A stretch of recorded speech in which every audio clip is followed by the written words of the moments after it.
The astounding ascent of Rome in the annals of history is a narrative that continues to mesmerize.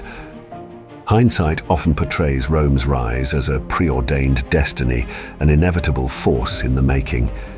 Yet, in reality, Rome was an unassuming Greek city-state that, against all odds, soared to unprecedented heights of grandeur and accomplishment. The impact it left on the world remains unparalleled. Travel back to the heart of the 3rd century BC, and you'd find Rome in its ascent, not the colossal world dominator we often picture. Rome's expansive endeavors were spurred not by unbridled ambition, but by a compelling need to safeguard its interests and protect its allies, sometimes necessitating confrontations with other nations. The fulcrum of Roman society was its military might, serving as the bedrock upon which all else was built.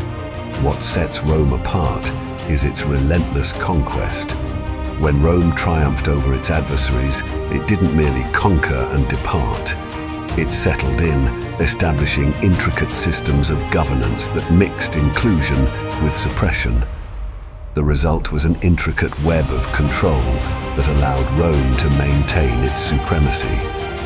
Rome coveted several things from the territories it absorbed: wealth, glory, and an ever-expanding pool of human capital, primarily in the form of slaves. Fast forward to the 2nd and 1st centuries BC, and you'd find Rome standing as the preeminent slave society of the ancient world. This was slavery on a staggering scale, an industrial enterprise altering the lives of countless individuals around the Mediterranean who found themselves ensnared in Rome's grasp. Rome, with its mighty galleys, effectively ruled the Mediterranean, and any confrontation with this colossus often led to utter devastation. By the 2nd century AD, Rome had achieved the zenith of its territorial expanse, akin to a roller coaster cresting a hill, affording a moment of exaltation before the inevitable plunge. The Romans, perched at the pinnacle, were blissfully oblivious to the looming crisis of the 3rd century, which would tear their empire asunder. Rome, in hindsight, perhaps suffered from overreaching ambitions, spreading itself too thin and struggling to manage its vast dominions. The initial fissures in the empire's fabric emerged during the 3rd century crisis, marked by revolts, civil strife, hyperinflation, and a succession of ineffective emperors. As the Roman Empire crumbled, the territories it had once lorded over slipped from its grasp into the hands of barbarian tribes. Rome was compelled to acknowledge that it was no longer the sole juggernaut in the geopolitical arena, and it had to engage with these newfound equals.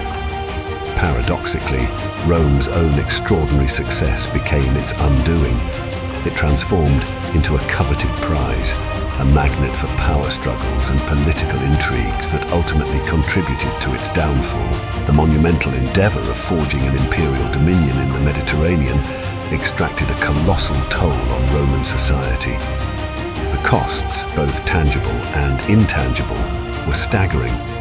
It is awe-inspiring that Rome persisted for as long as it did, and its eventual decline should not be seen as a testament to Roman frailty or a flawed undertaking, but as an affirmation of the cyclical nature of empires, their inevitable ascent and descent.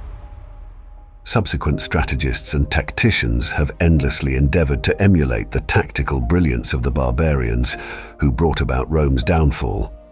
Their mastery of the land and terrain became a legendary example of strategic excellence passed down through the annals of history.